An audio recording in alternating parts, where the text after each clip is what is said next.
Welcome. It is no accident that you have found your way to the Release the Genie podcast. What would you do with 3 wishes? And what if you discovered that you are in fact that very genie that could grant them? Well, join us now as we discover who our next genie is as we listen in and learn the stories of triumph, inspiration, and passion with some very special guests. And now, without further delay, your host of the Release the Genie podcast, Mr. Paul Rogers.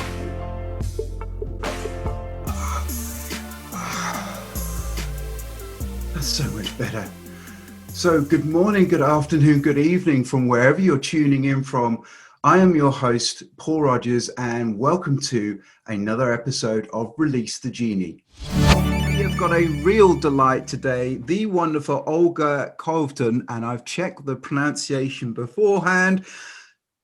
This lady is always so used to being on the other side of the microphone that it's actually quite nice to actually have Olga as a guest.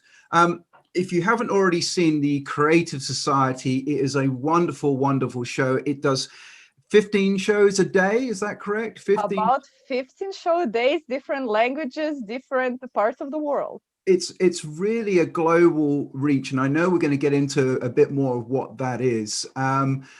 Also, as if there was any other time, Olga's the owner of OK Digital Marketing. So a real specialist by trade, and looking perfect as always, the lovely Olga.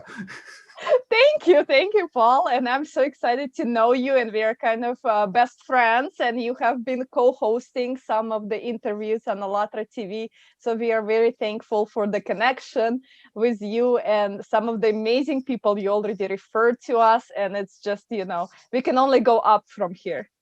Absolutely. And I've worked a few times with you, and it's been so much fun. Look, so what I've done is I've set the back scene for you. So can you tell us a little bit more about yourself? Yes, most definitely. So I was born in Russia. And then when I was about 16 years old, my family came to United States. And my dad worked at Wayne State University. He had a contract position where he was traveling here for 3-4 years, and then he was off to another country. Well, he was off to another country, but I really fell in love with graphic design, and I was looking to go back to Russia to continue my university years into the graphic design. Unfortunately, the program was not available. You could be a mathematician, you could be a geologist, you can be like just basic something, but you couldn't be a graphic designer just yet, and they didn't have a program. So I have decided to stay here, and I went to college here in the United States and graduated in graphic communications and web design. And from there, I took my career to corporate world. And then also after working in a corporate, I decided, and always doing freelancing on the side, I decided once I had my kids that the best way for all of us would be to run my own business from home. Before it was cool, I was already working from home. And then I was able to spend time with my kids and adjust my schedule to their schedule. And I really enjoy just being with my family as much as I could while still working with my amazing clients. You see, you're so right, because now working from home is something we all wished and prayed for. And it's kind of like, be careful what you wish for. But you're ahead of the curve on that. So, that's kind of cool. So if anyone's struggling with this whole working from home, Olga's been doing it for a lot longer than most of us. So awesome stuff. Yeah. Well, look, I'm going to leap from there to sort of, what was one of your aha Release the Genie moments? So for me, some of the aha moments is just, really the creativity that we all have, like really that ability to be who we want to be and just make our own life happen as we wish, because the only limits we set is the limits we made up ourselves in our head and our mind. So really it's time to release all of that and just become who we want to be. And it's so easy to do right now with all the technology we have, all the access to information, and this world has become such a small place. And you're right, because it's a big time for change. So people now can actually go and be what they always wanted to be, and didn't have time for it. Right. Yes, I agree. And right now we have so much access to different type of webinars, different type of trainings, different type of, just anything you want to jump onto and learn, you can just Google it, right? And then something will come up, and from there you meet people, and from there you get to know, a paid program, maybe a free program. It doesn't matter, but you can always improve your skills. And that's what I have been doing during COVID. I have learned a lot from many backgrounds, from social media management to marketing to branding to logos to everything. I'm just a sponge. Well, to be honest, I can see, we're getting into the creative society, but I know you live, breathe, that's you, and it's such a worthwhile cause. So I'm going to be quite interested to see what the next thing is here. So what would you say is one of your mantras or favorite quotes? You know what? I really think that, what is that famous quote? Be the change you want to see in the world. Yeah, it goes something like that. But that's the point, that we all can see that change. It's Gandhi who said that. So yes. Do you know, his words couldn't have been any more important than they are now. So I love it. It's a very topical thing. And with your volunteer, because creative society is all volunteers. Yeah. And it's kind of different to what else is out there, because there's no boss. Consumeristic bone in it. Yeah, exactly. And it's such a sea change. And I've had the pleasure of sort of listening and working with a few of the guests. You have a knack of picking really interesting people. How do you do that? I think every person we meet is interesting, and it doesn't matter if you're a janitor, it doesn't matter if you do nails, it doesn't matter if you run a business or a country. It doesn't matter. I think inside of us, we all have those amazing human qualities that we use daily. And sometimes we are in situations that do not allow for us to blossom. But at the end of the day, we all have stories of how we were able to overcome something, how we were able to help someone, how we were able to see things from different perspective. And I think that's what makes us human. And really, every guest we had on is just an amazing human being inside out. No, I totally agree. It's phenomenal watching. And I've also, as I said, been part of it. And it's really good. And if people are wanting to volunteer, then reach out, because it is done by volunteer people, and there's a hell of a team behind it. So really good. And also, you'd be surprised, like the volunteer team we have someone who you see all the time on the screen, like myself, hosting something, but also on the back end, we have people that are posting on social media. We have people proofreading. We have people translating to over, 70 languages at the time. So we have all kind of little tasks that you think are so not important, but really at the end of the day, we are making this global change and global movement that's possible only because people are willing to put their time and attention into something that's beneficial for all of us. Absolutely. And it, as you said at the end, it is a all-encompassing, no one left out. It's everyone. I love it. Hey, I could go on talking about that for hours, and I know Me you too. can. So we'll come back and do a podcast just about that. So, but I wonder if you could sort of share with us what something you've had to overcome, a setback which you've been able to get over.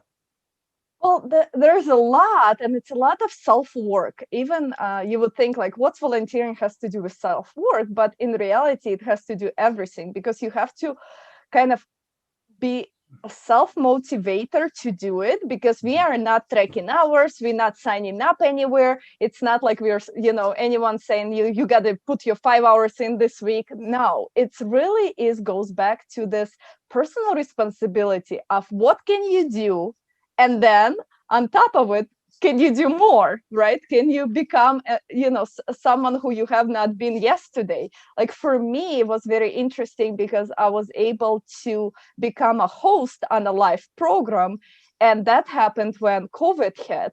So before then I was thinking, going live or being a host is like anyone else but me, really. Like I was like, no, Olga, you cannot do that. What are they gonna think of you? What are they gonna say? Like, you don't know how to speak English, you're gonna not know what to ask your guests, you just not gonna know how to do it. And right now we're coming up to about 200 interviews that we have done, and I haven't done all of them, but about 200 we have done since lockdown.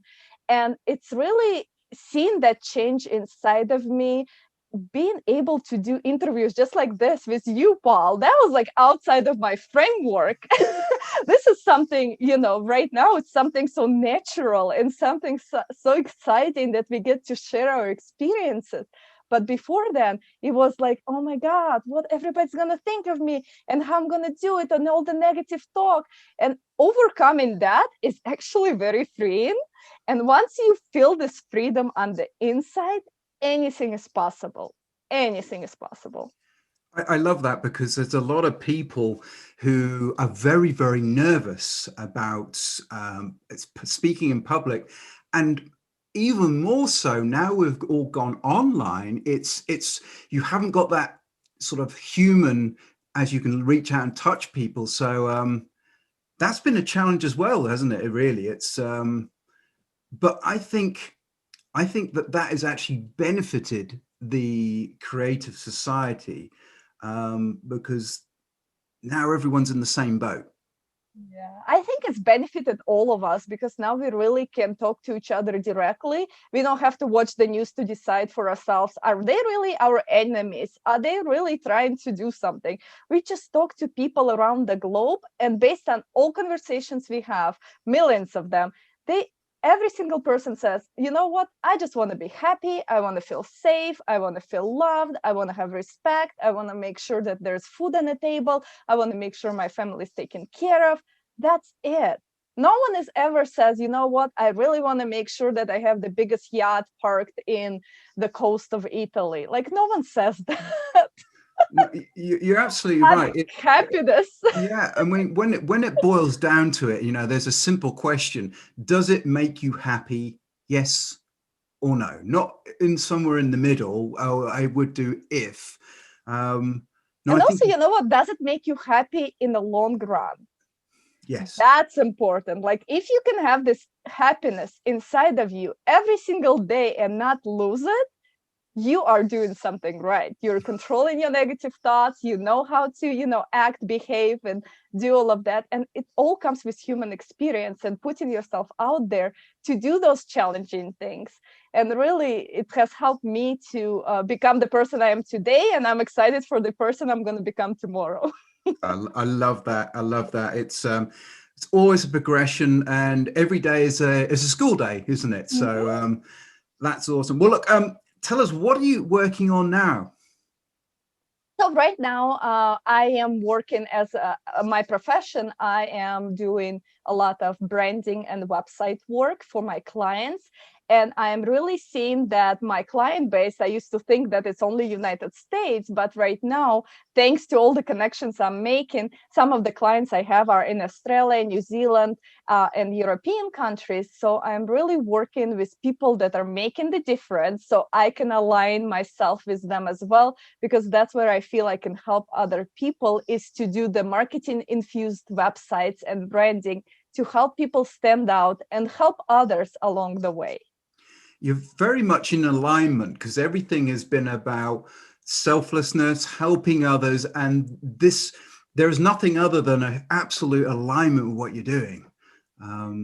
Yeah, I think so. I mean, and the way you look at it, it's like removing this consumeristic bone where what is that person going to do for me? Nothing. That person is not going to do anything for you.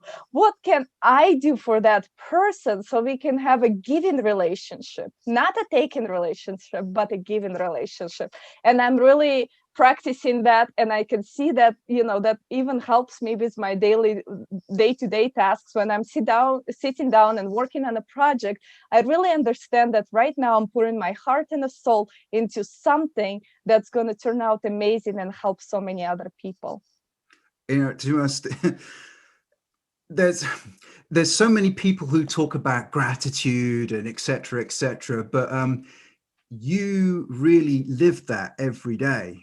I believe so, and I think it's by design too. And even like being a mother, like I understand the challenges of motherhood, but since I started to work on myself and really understand how I can, behave, and how I can think of situations, and how I can really apply that creative mindset in my day-to-day life. It even helped me with my kids and the relationship I have with them, and same with my husband. It's like everybody benefits from a happy person, so why not be one? To be honest, you're absolutely right. It takes more energy not to be one than actually to be one. So no, I love that. I love that. Great advice. And now we move on to the second part of the show, which is the time I get to ask you my 3 wishes. So are you ready, Genie? I am ready. He's ready. So my first wish is, what is the best advice you have ever received? I think the best advice I ever received is to not know that my thoughts are mine. Like, thoughts are not mine, okay? And they're not yours, and they're not anyone else. It's another program.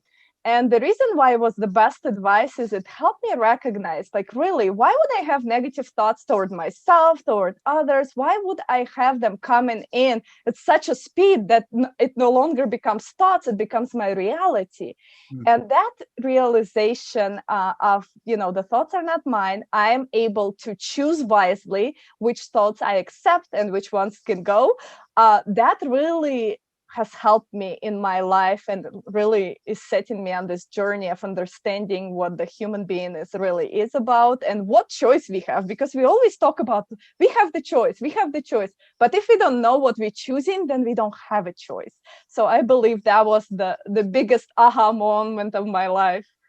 I agree. I mean, and various sort of writers and other great speakers like Dr. Wayne Dyer has talked about being the witness, the observer, and I think for me that's the first time I think I've heard somebody actually describe it, and so that's just wonderful advice, to actually stop and observe rather than rush straight in with your thoughts.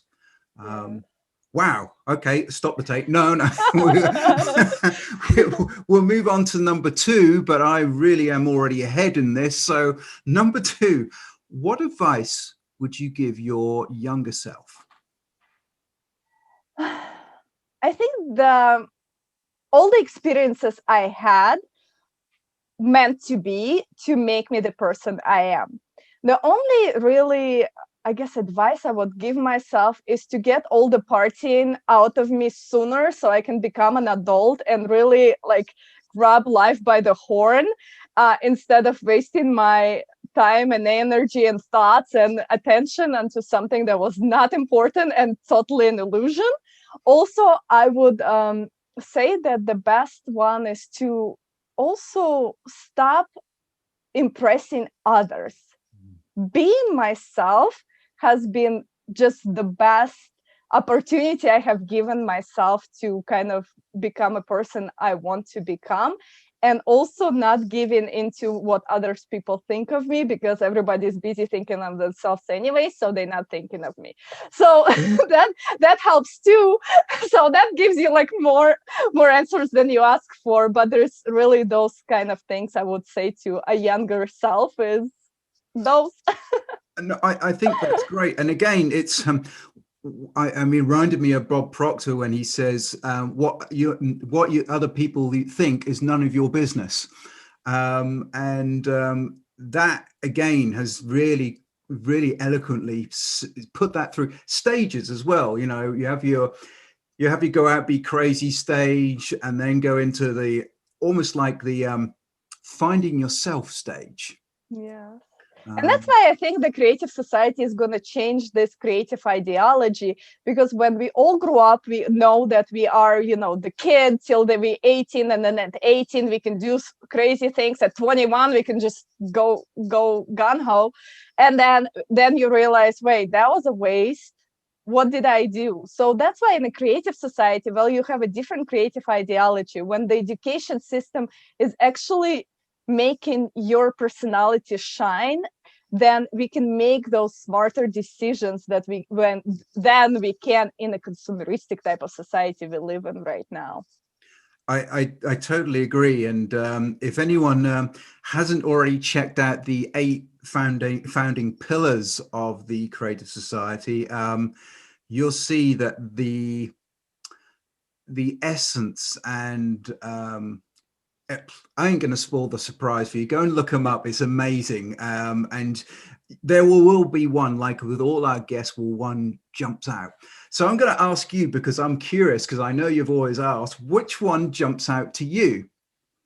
You know what? I'm just going to mash them all together in one paragraph, and that's what's going to jump out at me, because I can't really say that I can take one away and that will be okay. All 8 of them are so uniquely interesting, the way they're worded, the way they put together, because people really asked for those foundations in their interview. They said, I want this and want this and want this, and we're able to put them together. And if you take any problem that we have right now, either it's global, local, or like your own problem, and you just run it by the 8 foundations, you will find a solution. If not in the first or second foundation, you'll find it in, 5th, 7th, and 8th foundation. Every single problem we have right now is because we live in a consumeristic format, and it's time for us to put human life first and really recognize what's important to us. Amazing. Summary of 8 in one fell swoop. Fantastic. That, I thought that was going to be quite a challenge, but you've knocked that off with style. So so now we move to my final wish, which is, could you tell us one personal habit which attributes to your success? I think one personal habit is my organizational skills, because I am able to do my mom work, my work, and then I'm also able to volunteer and really understand the meaning of time and what it means to put your attention into something that's way, way more important and maybe bigger than you are. And that's, for me, Creative Society. When I volunteer, I'm able to do that. And also we can communicate in so many chats on so many languages. It's like every day there is some type of call where there might be thousands of people on the call. And it's so interesting, because I can really say that I can separate my life to before Allatra and after Allatra, because that project really given me opportunity and kind of opened myself up to see what is this world all about. And if it's not the perfect world we all wish for, then we all have a job to do. It's not on one person. It's not on the president. It's not on the CEO of a company. It's not on someone, who is on stage singing unpopular songs or popular songs. It's all about us, 8 billion people that needs to make the difference in every day, so we can live in that creative society, a society where everyone is happy. Yeah, I totally agree. It's so easy to put it off to somebody else to do the work for you. But this kind of really flies in the face of that, doesn't it? Yes. And also it's important. The personal responsibility is extremely important, and I wish it was a skill, but I think it's something you just have inside of you. It's not something you can learn. You can only have it by acting and knowing that where you put your time and attention is really beneficial, but not to you, but to someone else. So that's what it is for me. Personal responsibility and being organized is the key. I can tell you're organized, because behind you, that looks absolutely fantastically organized. Look at that. Look. And I painted those myself, as well as the wall. Where do you find the time, for goodness sake? No, that's I got to don't know. be That was before kids, so no, that was like plenty of. Well, look, I wonder if is there a book which you like or you could recommend to the viewers? Yes, most definitely. So I have never been a book reader, ever, ever. And then my friend comes and says, Olga, you got to read this book. It's called Alatra book. And I'm like, no, I'm not reading any books. I'm not reading any books. I haven't been reading books. What are you doing giving me a book to read? She's like, you will like it. And I'm like, I don't know. So it sat on my shelf for the longest time, and I started volunteering for Latra movement and what's not. And I'm like, well, maybe I should start reading the book. Why everybody's so happy and why everybody is working towards a better society? Like, what is it in that book that gives people life and spark in their eyes? So I started reading it, and the first 20 pages of a Latra book is the hardest 20 pages you would read. And they're there for a purpose, because they want to make sure when you read this book, you kind of go through that stage of not putting it down and keep challenging yourself, even though you don't understand the content just yet, to get to the part where it talks about a lot of things. Like, it's an encyclopedia of life. So it talks about science, it talks about history, it talks about human being, the structure of a human being, it talks about spiritual development, it talks about even creative society. At the end of the book, 80 last pages of the book is about creative society. It's not called that, but it is about how we should live the life and how the consumeristic mindset should not rule over the creative creatures that we are. And those 80 pages are the ones that inspired people in Europe to start this movement. And I didn't recognize that till I read the pages. I was like, oh, that's it. That's how it all started. So I would definitely recommend Alatra book to anyone who is looking for personal development, self-development, looking into some history and how things are actually run around us. It really is an encyclopedia of life. And that gave me a lot of answers I wasn't even looking for. But, I will read that book again and again and again. And every time I reread it, it opens up to me. So the vast of information that's in there, it's just amazing. Wow. I mean, that's kind of like catching lightning in a bottle, really, isn't it? It's who wrote that one, Olga? It's written by Anastasia Novych. So anyone can just Google or search for Alatra book and you will find it. It's downloadable for free. And it's also being translated right now to 12 languages by volunteers of Alatra International Public Movement. But we also are looking for people to continue translating it to many more languages and doing the audio version so we can all listen to it in a car. No, I'm a big fan of the audio for me. So no, that's great. So where can we find you? Where do you hang out? Well, my platform of choice is LinkedIn. So if you look for Olga Kovtun on LinkedIn, you will find me. And also you can visit alatraunites.com to learn more about Project Creative Society and do dive into those 8 amazing foundations, the pillars for a creative society. And please join us and support us. It is the project of civilization. It is not a project of one particular group of people. It's not project of Olga. It's not project of Paul. We all take part of it, so everyone is welcome.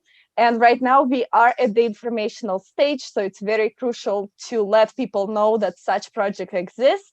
And it's really the only answer we have right now to the consumeristic way we live. And that answer is very well guided by all the principles that everybody can stand behind.